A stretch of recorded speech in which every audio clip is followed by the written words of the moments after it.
Welcome back to the show.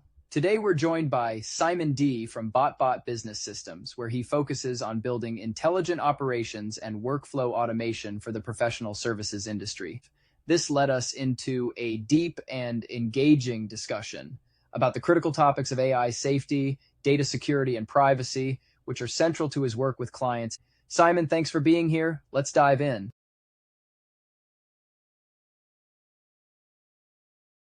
What's your tools look like? Like, what are you interfacing with day to day? Just help our audience. What tools should they be paying attention to?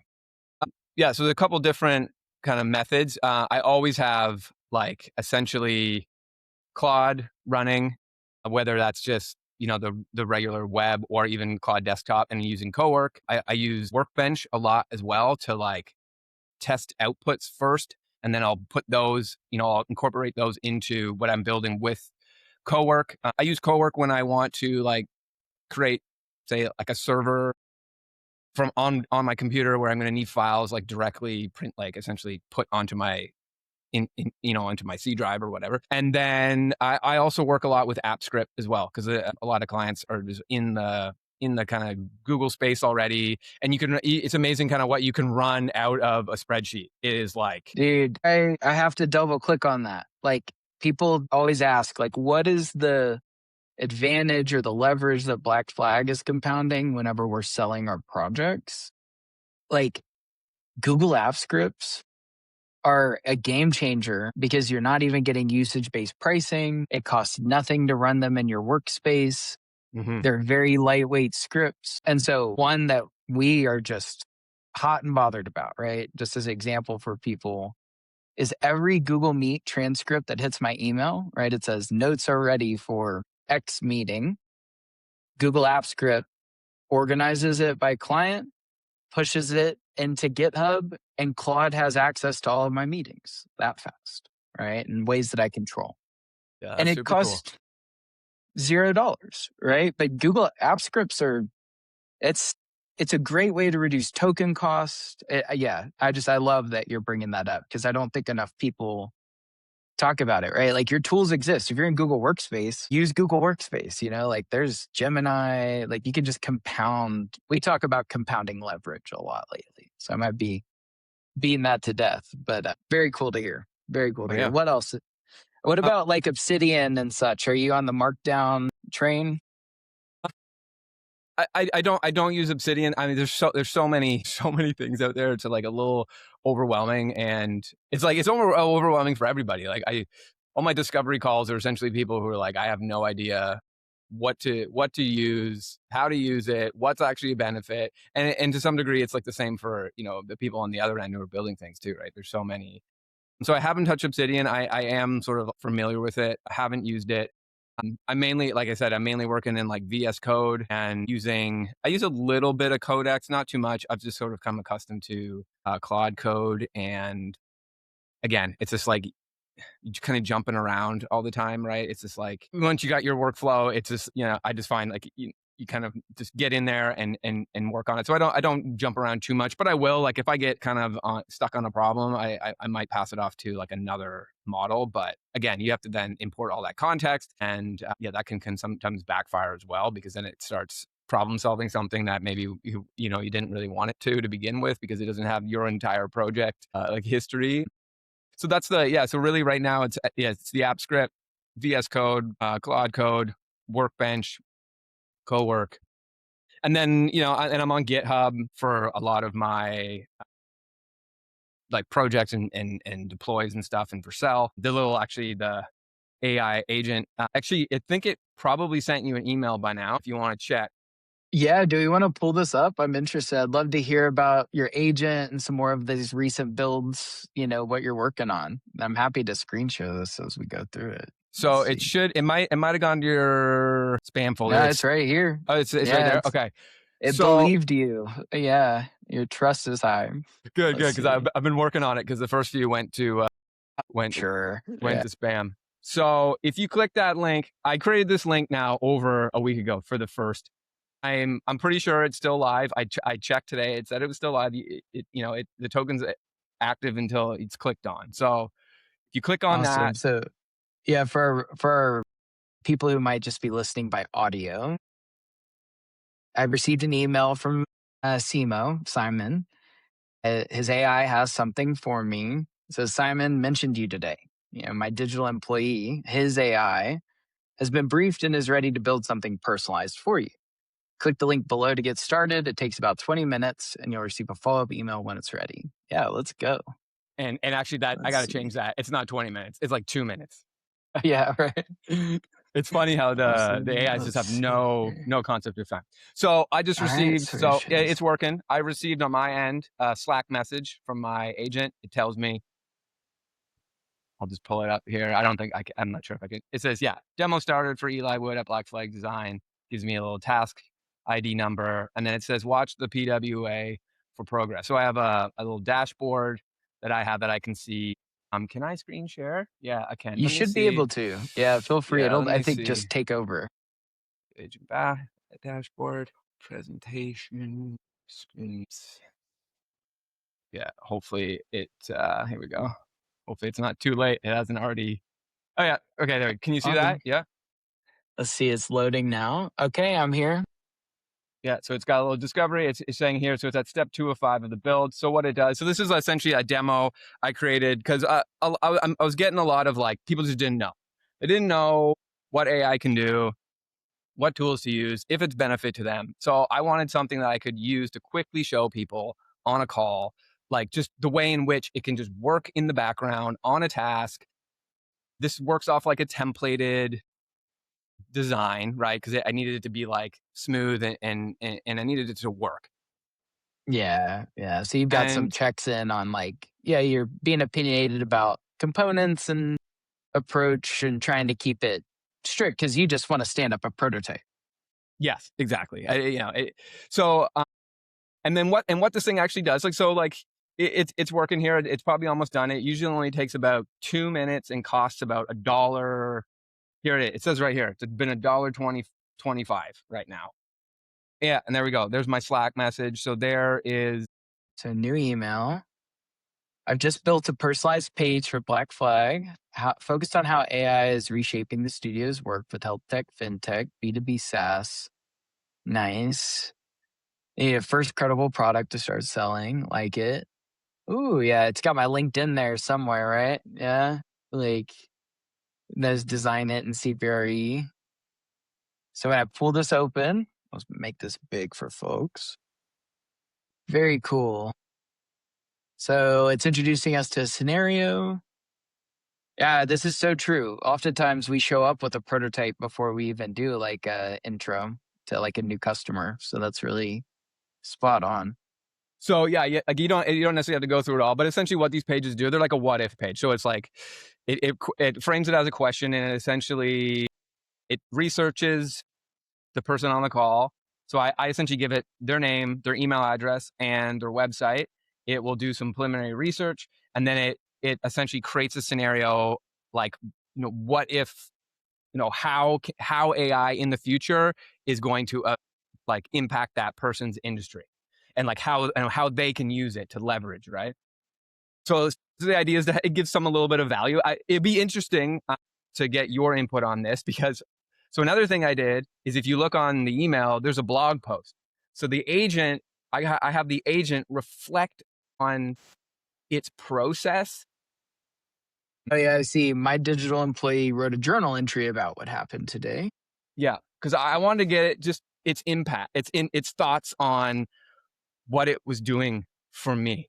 So part of what I ask it to do is critique itself and make suggestions on the way that it can improve. And it started to make some really interesting suggestions for itself. And then I realized I didn't actually have any way to log this. And so I then built a database. So now every time it creates suggestions, it logs them. So it does about 3 to 5 every session. And then on the next round, it will go and look at those suggestions and use those suggestions to improve its next round of output.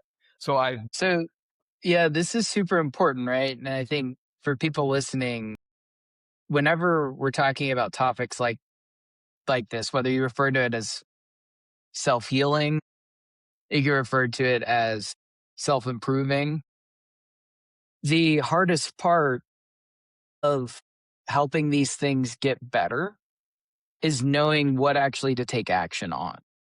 And so I'm curious, and I've run into this, so I have some thoughts too, but if you are logging these suggestions over time and storing them in a database or even in just a running log, let's say as a markdown file itself, how are you sort of coaching or instructing, the agent to know which of those are valid, right? Because if it was to always follow them all, right? Like, does it ever get better? Yeah. What do you think about these kind of things? Yeah. So I'm big on the human in the loop. So when I first started, and even now, this is a pretty new, it's only been doing this now. I think this is the 5th round where it's fed, it's logged improvements and then implemented them on the next round. So this is the 5th round. So this is the 4th round where it's actually improved. Use them to improve. So I review them. So I can actually in my terminal, I can go in and just send a command and it can pull them up and I can see all of them, right? And then I will review them because on the very first 2 rounds I did this, it made some really weird suggestions. I was like, that doesn't sound good. That's actually going to have a detrimental effect, and it's actually going to probably end up working against itself, and it'll slowly get worse. So I just went in and I just deleted those ones. Right. And then this kind of gave me the idea. I'm like, well, I want a way now so my agent can communicate with me on Slack, but I can't actually talk back to it yet. So my next thing I'm going to do is actually make it so I can just, in Slack, I can just talk to it, and then it'll edit its own database on these things, right? So, and it'll actually tell me. So the idea will be in the Slack, it'll tell me these are the 5 things I logged for myself, and then I can review them and tweak them, and send a message back to it, and then it'll just essentially rewrite those inputs for itself. But yeah, no, it was definitely you have to watch this stuff, otherwise it will just kind of go. It's interesting. There's stochastic systems, and people don't realize that you do need really tight guardrails on this stuff, and because it will just start to do weird things and take actions and make decisions, and you can actually see it. You can see it in the blog. You can see its reasoning, and it actually makes some pretty profound at times suggestions on things. I was just posting it about one yesterday. It said something along the lines of, the things that make somebody unique in the marketplace are often the things that they forget about themselves, which I thought was pretty cool thing that to is reflect like a on. Brian. Yeah, it's like a Brian Eno, oblique strategy, right? That feels so confronting, or it resonates. I think this is really fantastic, Simo. I mean, I resonate with a lot of this because, one, the amount of reading that we have to do now has only compounded, right? Oh, yeah. So having these really automated ways, right, to see what the agent is doing, steer it, kind of respond to it. I'd love if our agents were emailing me of when to check in and when to read something. Now we're still very much tied to the IDE, and our engineers are very hands-on. But when I'm working on my own personal projects, I'm using asynchronous cloud interfaces much more frequently. So talking with Telegram to my OpenClaw, for example, or using Cursor Cloud agents so that I can work from my phone when I'm away, or I can prompt this thing even while I'm grabbing a quick bite at lunch as well. Yep, I can do that with this as well. Yeah, either I've connected my Claude web to a custom MCP, and then that allows me to in the My Digital Employee project to prompt it to do stuff. So I could run this demo essentially from anywhere as long as I have an internet connection, essentially. Yeah, I know, awesome. and my computer is on. That's the thing, is because my server has to be running. But yeah. No. And so do you feel comfortable sharing a bit more about the stack that's driving this? Is it if it's running locally, is it something on Pi or OpenClaw, or what does this look like? It's running off. I don't think I can share this because it's just like it's just a Python script essentially that's running essentially like a server like file off like a virtual environment essentially on Mm-hmm. my desktop, and I've set it up so that it just when I turn my computer on, it loads up because I was having to manually do it every time, which was annoying. So it just runs, and then like I said, I connected it to Claude, so I talked to Claude to get it to trigger it to essentially draft the email and create the token link, and then I can review and I send the email or schedule it. And then when you click the link, it runs through essentially GitHub project and pushes to Vercel for the web page or web pages. So yeah, I mean it's so the main thing is like for me is to tell people like, hey, like, so if I'm speaking to a mergers and acquisitions consultant, this, we could set something up like this for them to like say run research on a client or a project, right? And just to kind of like bridge that gap, like, well, how does this map onto like how someone can actually use something like this? And they wouldn't even need something like this probably as elaborate as this, and then honestly, it runs for 1 minute and 58 seconds. The whole process was 1 minute and 58 seconds. And when you think about like if I had to manually essentially write 2 blog posts, post them manually, send a couple emails, send a couple Slack messages, I mean, how long would that really be? Like even if I had my process narrowed down, right? That's be like what, half an hour probably at a minimum, right? And then if you're training somebody to do it, that's like an hour and a half task, and this thing just banged it out in less than 2 minutes, right? Yeah. And No, that's so I could totally see that where like, and I'm curious what you think about this of if this is running locally, right? I think, the ideal state is get it up in the cloud, make it multi-tenant, what have you. But I've been flirting with deployed hardware that just comes with these agents ready to fire up, right? So like you could see that PE firm, even let's talk about like venture teams inside of corporations that need a lot of input or they're managing across like a lot of portfolio bets. Something like this, if you sent them Mac Studio, it's crazy to me that they could just plug it in, do a couple of authentication, a couple connectors, and then that could be set up. So are you thinking about, how would you distribute it? Or is that what you're working on right now? yeah, that's a really cool idea. It's crazy, man. I'm seeing it happen all over. Schools are doing this stuff. Like we're selling software, ed tech software in school districts and the day job outside of AI DIY, right? And like I've walked into school districts in Mississippi that have an H100 running.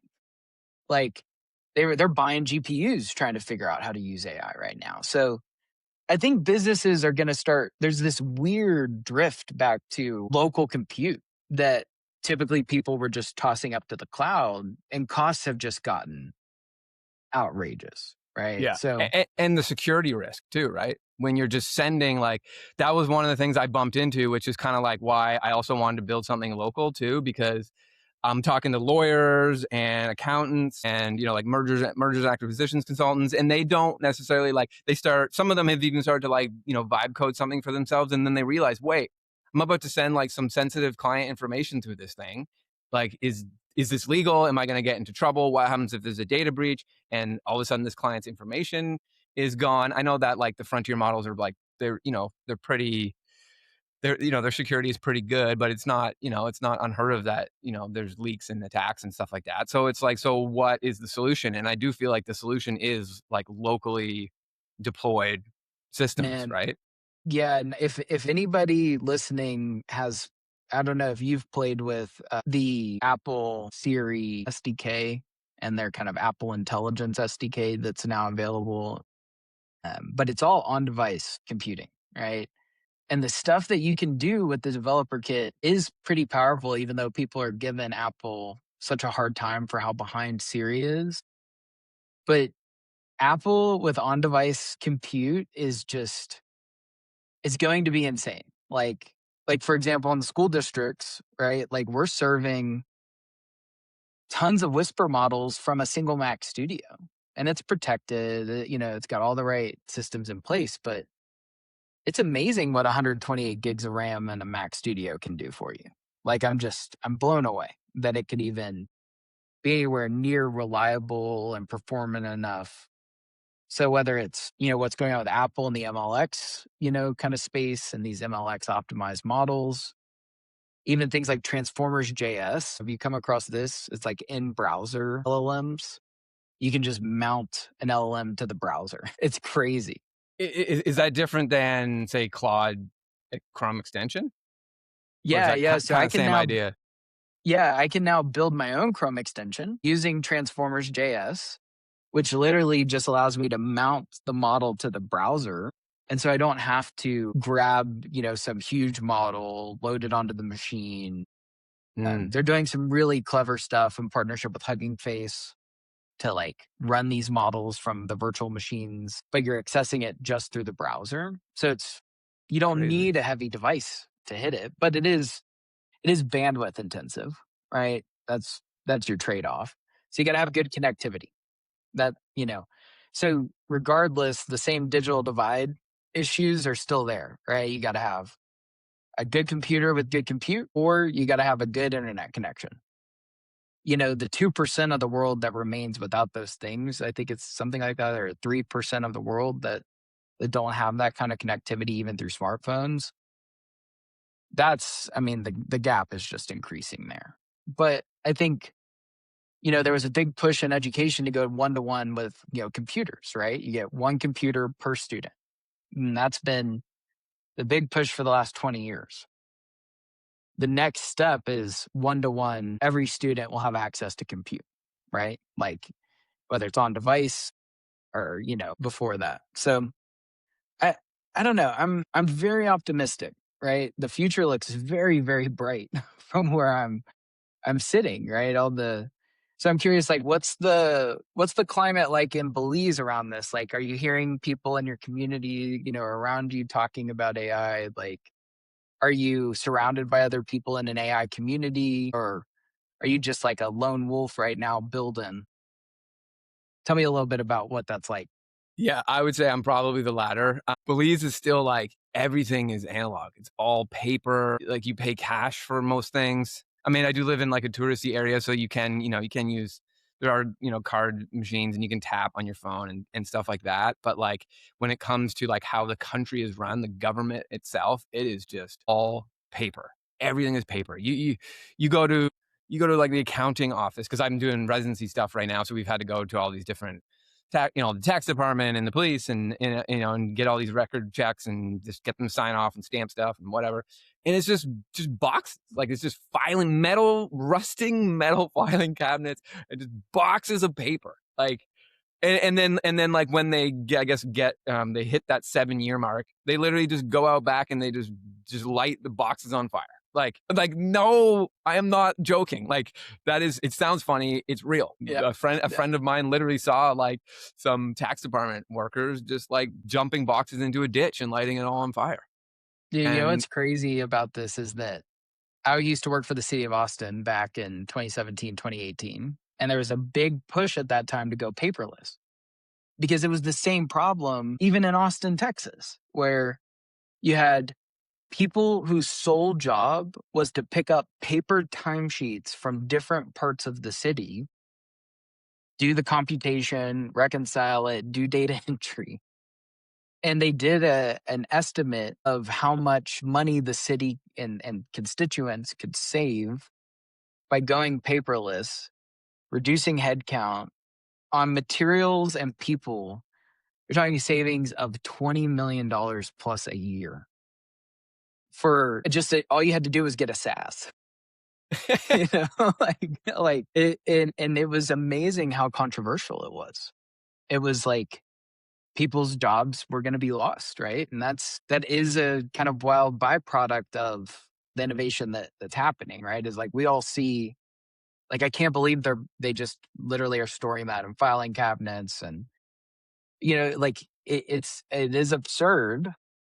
But it's really hard to change someone's mind when their job relies on that money.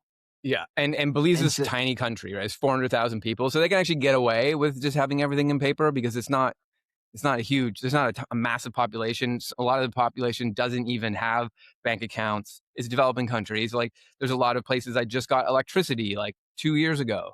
So they don't have passports. They don't have bank accounts. So they don't actually even have the paper attached to them too, right? So they can kind of get away with that in that regard. But so no, like I'm probably very much if there's anybody else like me in the country, there's very few yeah, because yeah, yeah, I mean some of these computers are like what I was using when I was in elementary school. You know what I mean? And they're just yeah, and yeah. So like the old printers with the paper, with they rip the little perforated edge out of it, like they still use that, yep, and yep. it's The just punch cards.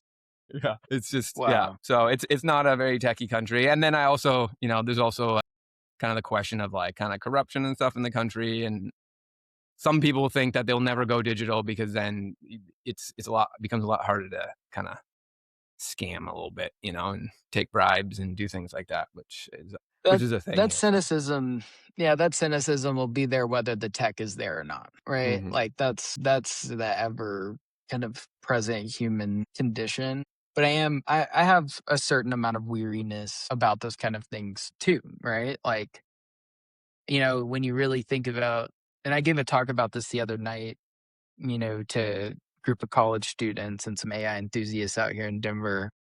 And I mean, I'm talking more about ideas of transparency, security, censorship, like safety, as a mid 30s entrepreneur than I ever would have thought, that I need to be thinking about these things.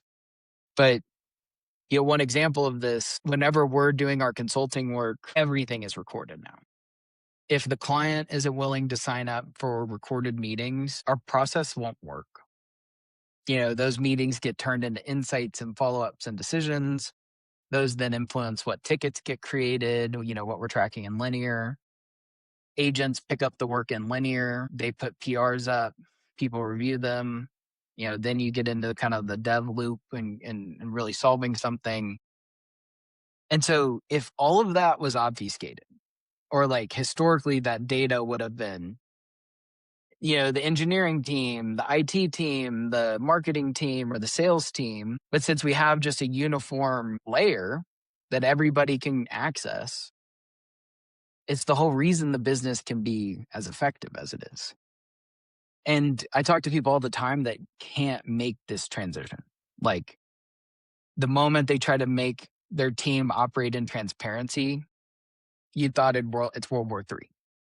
My gosh, I have to record my meetings, right? Like, and so the change problems are becoming unable to ignore, right? Like the technology can make a process happen, like my digital employee, right? Like, that a company could adopt it.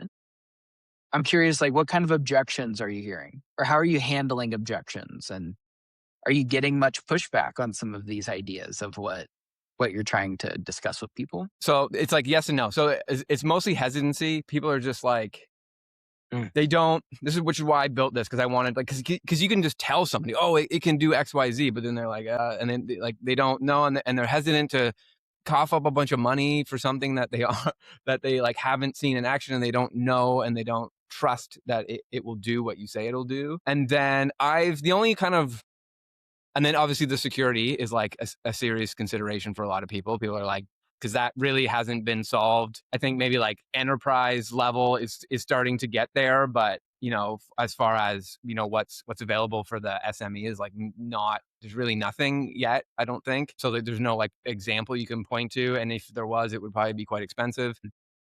So, but where I've actually got pushback was on so I built this Chrome extension for Substack called Substack Analyzer, which essentially you drop in like a link to a post, and then it analyzes it for you. It gives it rates it from 1 to 5, so it can like show you if is it worth my time to read. So if it's like a 5 out of 5, you probably want to read it.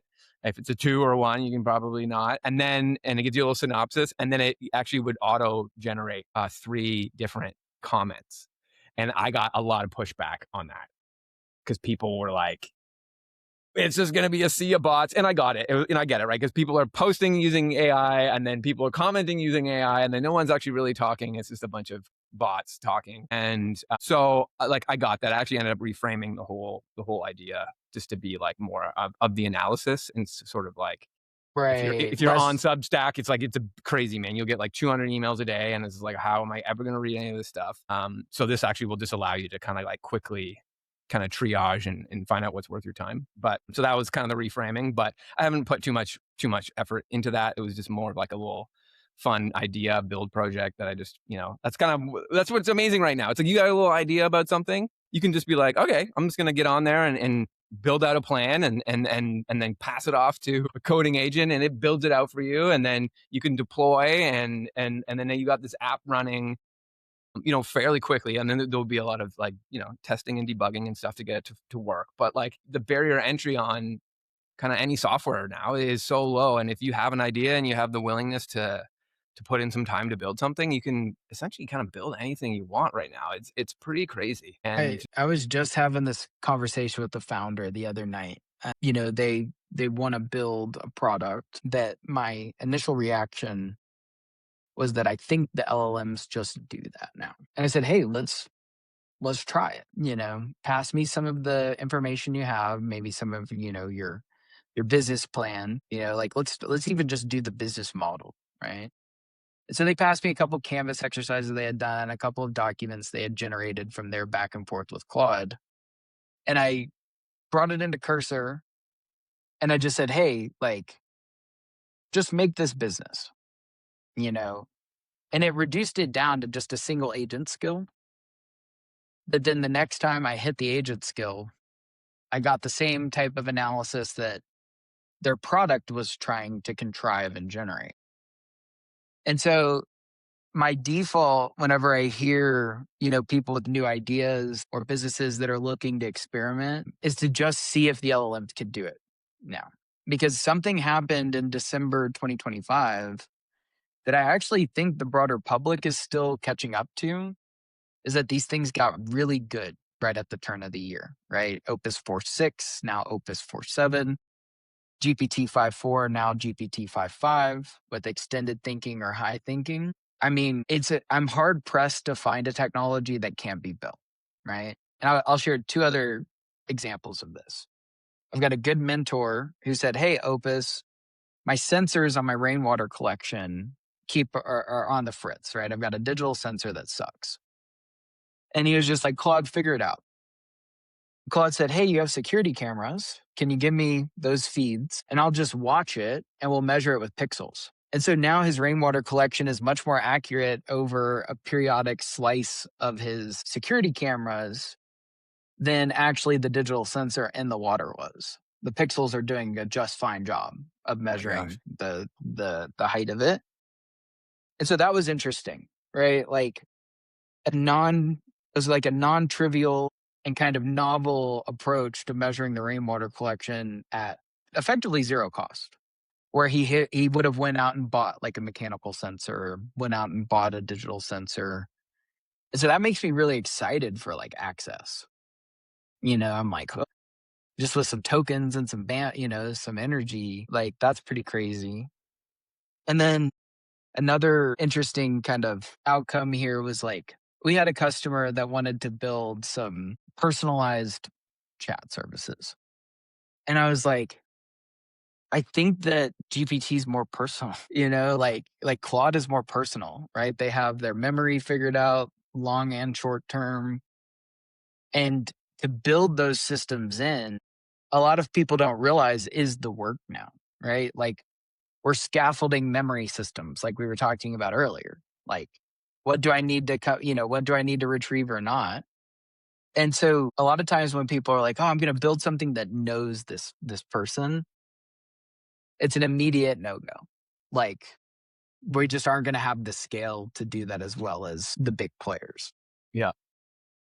And so that's kind of how we're filtering, you know what I mean? But we're seeing amazing stuff with just Claude, just Codex, And it's actually really hard, I found, to recreate, that chat aspect. So I built a thing called Move Smart, because because I'm big in on Substack and or not, I'm not big, but like I'm active in the community on Substack for like the foreigners abroad and stuff like that. And so I built a platform that helps people move abroad. And so it helps them pick their countries and gives you like a comprehensive analysis of why those countries match you.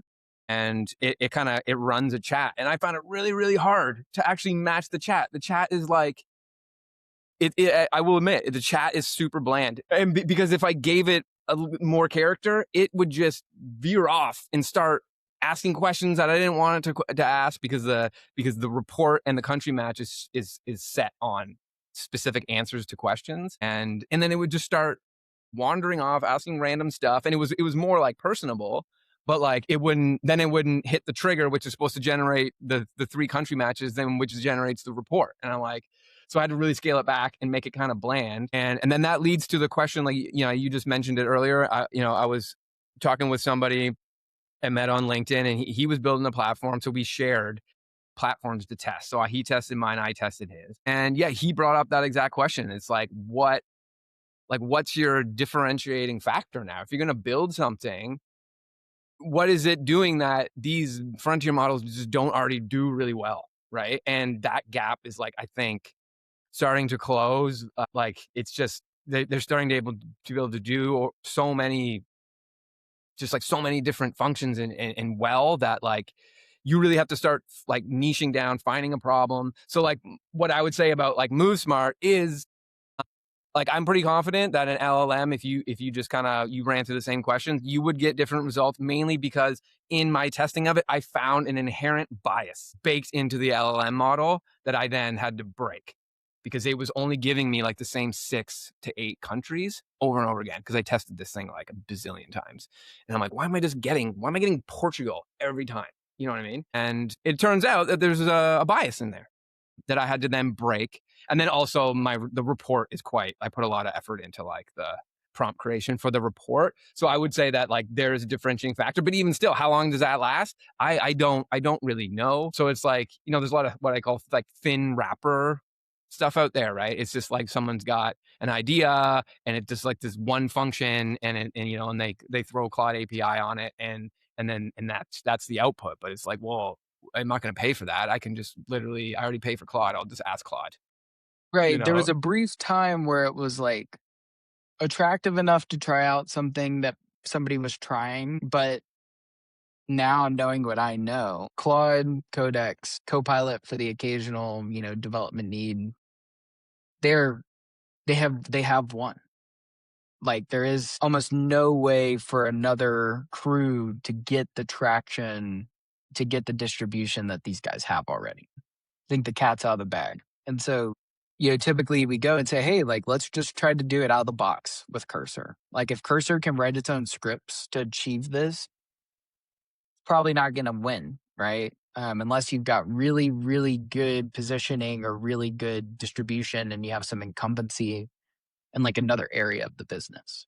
And so we used to talk a lot about in contracting, we're increasingly moving towards the enterprise stack, over the past 4 years, where we used to talk about like authority, right? Like, does this person that we're negotiating with actually have the authority to sign a contract? We would then ask ourselves the second question of, do they have spend? And historically, if they met those 2 attributes, let's talk about work. What do you want to build? What do you want to make?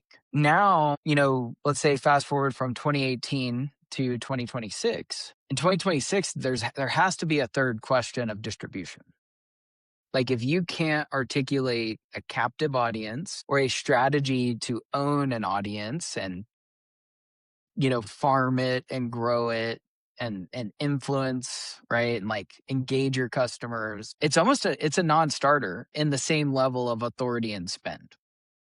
And so we've passed on all kinds of projects where we just can't see distribution.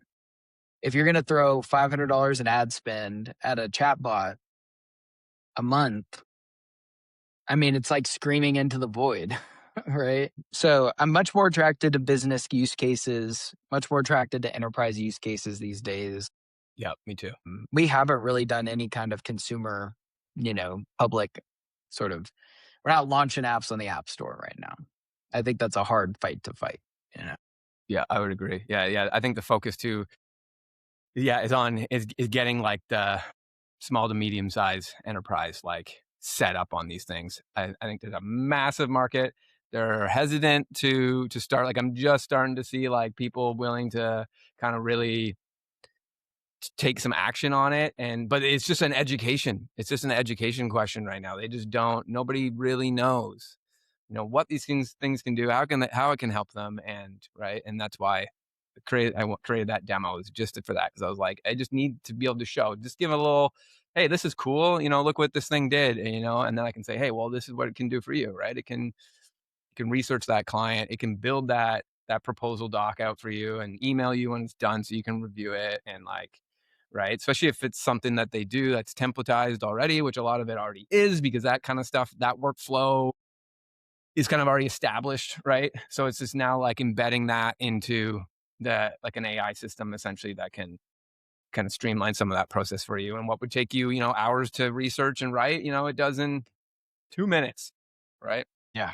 Yeah. And which means we have to read that much longer, like we were kind of joking about, like I'm reading so much every day. It's hard to keep up. You know. I know. I don't The even really. days.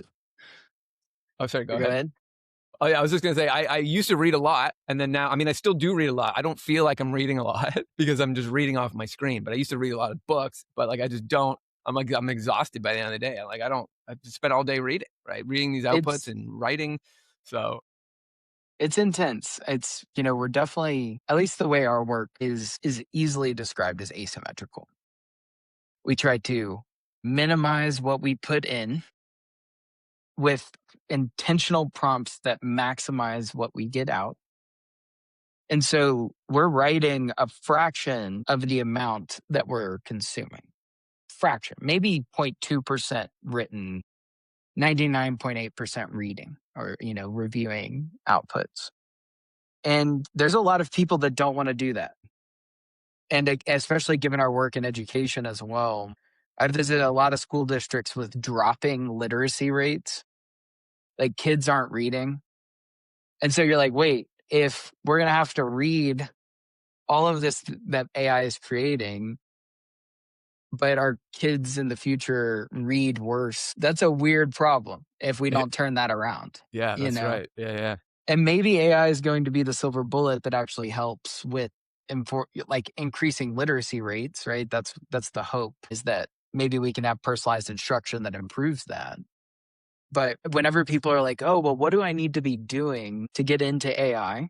And I get a lot of questions about what it's been like at Black Flag, and, oh, why do the podcast when you're selling services? And the skills that we talk about are things that are much more about durable skills.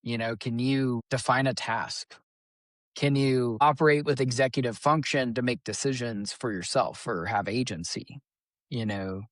Are you willing to sit down and consume 5 minutes of content to make a decision? I talk much less about, can you use Figma? What kind of code do you write? Like, those are kind of gone for us. The whole business is Claude now, right? Like, effectively, or Cursor. So the unsung skill right now is reading. Like, people have to be spending that time. I think your results go up. You make better decisions because you can steer, right? And if you have the wherewithal to say, nope, the agent's off base, right? It made an assumption that's wrong. But if you catch that after a 6-hour run, you've just wasted a lot of money. You know what I mean? And so I'm curious, are you, it seems like my digital employee is, running these reports on demand.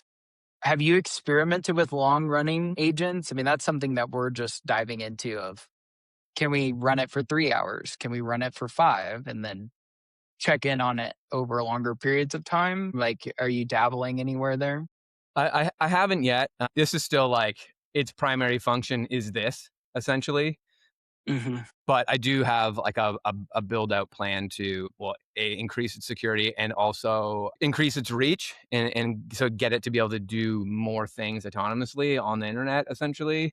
And then once I get it there, then I'm going to start to like experiment with longer tasks. Like right now, the infrastructure isn't there for it to even do that, even if I wanted it to. Right? It just has limited access to essentially GitHub and Vercel and some project files, and then connected to Claude, and then that's really it. Its primary function is this demo right now. But no, it's definitely like that's kind of the idea, is like is to build this thing out to like I named it my digital employee because I want it to be my employee. Like it. So I'm gonna like build my employee. So as I build my business, I build my employee alongside it, and I can start to like, okay, I'm doing this task for clients over and over again. I'm gonna train my digital employee on it to do it, and then I can just from Claude be like, hey, we're gonna do this run for this client. Boom, and do it. And then it'll message me a few times to check in and tell me where it's at so I can review and so that's kind of the goal. So eventually, yeah, some like longer running functions are in the books, but right now there's no path for that at the moment. So, but yeah, it's definitely something as a long-term goal. That's sort of like the function is what I want it to do. Right. I think a lot of what we're trying to hit on our end is like, of course, I have the back and forth with my collaborators, other humans, agents, whether you're juggling many, cursor windows or Claude windows, right? And it's very much keeping the plate spinning, right? And you're doing that most of the day now, right? There's something happening. I'm going to go over here. My timer goes off, check in on this. And a lot of people don't enjoy that. Right? Like if you're used to just locking in and working kind of vertically, right, or going down, it's tough. And what we're trying to get into more of is like a culture of like organization, where if we just lay out the 8 things that we want to happen and do that well enough throughout the day, when I step away, all of my agents are running, right? So I'm sleeping. And instead of it being like sorting and juggling and this kind of franticness, we're trying to move more towards the go, leave, return, to try to get some more of that separation. It's a little, if somebody's walking out at 6:30 or 7 at night and they're still checking their phone, juggling agents, like that kind of sucks. Yeah. Yeah, it defeats the purpose of the agent, really, right? Because it's like the idea is to have it lighten your load a little bit or increase your capacity, not like if you misdesign one of these systems, it doesn't help anymore and it just hinders and then it just becomes more work. That's right. That's the crazy thing, right? Is like people are chained to the IDE. Like they're convinced they have to be sitting in Cursor or Claude or Codex, just prodding this thing along. Right? Okay, it came back and we got to push it down the next rabbit hole. And we're really getting close to banning the ID, right? Getting people, hey, this terminal working with the agent or Claude itself, like we kind of need to get out of VS Code to really reap the actual benefits. Like the moment you distance yourself from reviewing every pattern, every style, every rule, I think that's where organizations are going to unlock the next level. Right? When you trust the agent and it's capable enough to like do the thing that you've asked it to do. Yeah. And self-assess essentially too, right? Right. Check in on its own tasks. Did it pass validation? Does it have tests? Like if you put all that foundation in, theoretically, there's enough deterministic guardrails and the reasoning of the agent can still apply creativity enough to do the task that you've given it. And so we're working a lot on these, like, we have very strict linting rules now. We have very strict patterns. Like, we're getting much more opinionated about that kind of stuff. And we find that it falls down a little less. It's not perfect. And it still isn't listening. I was just talking with one of my teammates earlier that's just like, hey, it passed every test, but it's shit. Like, so it's not, we haven't solved it yet. But we want to go to sleep and come back to PRs that work. Yeah. That's the goal. Yeah, 100%. And if we've spent our day hanging out, sketching, talking with our clients, creating relationships, doing architecture and systems thinking, I could do this for the rest of my career. That's all the parts of it that I love. Yeah. You know? I mean, especially for me as someone with not a technical background, right? Like that is like, yeah, that is my kind of my product offering, right? Is my relationship building and my systems thinking and architecture design and stuff, right? For these systems, really. And it was actually this sort of that self-healing code, self-improving like coding. I actually built it's still a work in progress. But it was like this module 2 of my agent build. And the thing it did something very surprising is so I deployed the second module, and as I was building in the third module, it started to try to fix itself. But it didn't have like the real capacity to do anything. So it would just get itself stuck in these endless debugging loops. But right off the bat, like I try to build that in early because I want it to be able to essentially, so it like, if it hits a bug, it assesses the situation and then it gives a score, like a confidence score. So it will like rate itself. Like I am 70% confident. I bump that up to 80% confident. If it's 80% confident or above, it'll just try, essentially. Yeah. And if not, then it sends me a Slack message being like, hey, I'm stuck. But again, like that was super early on, but I never anticipated that would like start working immediately. It was kind of mind blowing to see itself, like it was building itself, then trying to fix the bugs in itself. I was just like, what is happening? Weird. Yeah, it gets really weird really, really fast. But also, I find it very exciting. And so I'm curious as we kind of start to wrap up here. One of my last questions for you is like, with that excitement and kind of these interesting experiences we're having, are you excited? Are you weary about the future? Like, what are you looking forward to? Or give us some predictions for the end of the year. Like, what's that looking like to you? So I feel like by the end of the year, there's going to be more like professional services deploying these things. I think there'll probably be greater inroads in like security for like self-deployed systems as well. Excuse me. I think, yeah, we'll see greater adoption from like the average business owner. I'm just starting to, I think just like the education, it's just catching up. They're starting to kind of use things more and get ideas and see how, how these things can help them. Yeah, I just have to say, man, on the education part in the US at least, we're about to hit the summer, right? People are off June to August, and it's going to be like an explosion, right? Like you've got Gemini working over the summer on Google for Education. Magic School AI out here in the US basically is in every teacher's computer now. They have like 3.5 million users. There's only 3.2 million teachers in the US. So whatever's going to happen in education in August is really about to come for the first time, right? This is going to be the first full school year that these systems are like in. So I'm looking forward to August. I just wanted to build on that for sure. Yeah. It's an interesting conundrum too, because like there's obviously like job replacement from these systems. And I know that's sort of a debated topic. Some people say, oh, no, it won't. Other people saying it's going to do it really fast and soon. So that's like my main worry. Like I'm excited about these things. I think it's amazing that you essentially can just like, somebody just like me who, came from construction and, I can just adopt these tools and build some like really functioning stuff, right? And cool things. I'm super excited about that. And I'm super excited about how it can help people improve their business. But I'm also like very wary of like, I got 2 young kids. I got a 4 and a 5-year-old. It's like, what does 15 years from now, 10 years from now look like when they're considering post-secondary education? Does that even have any value anymore? Like, the expensive degrees, like, do you need those? Or, I mean, there's obviously for certain things like lawyers and doctors, there's going to be certifications you need, but there's a lot of other degrees that you could literally just prompt Claude, be like, I want, a university level curriculum and, give it to me, and essentially, and it just will. And as long as you're willing to study it and be self-taught. So, so what does that environment look for kids? What does the job market look like for my kids? That's just like, I definitely, I wouldn't say it keeps me up at night, but I think about it a lot.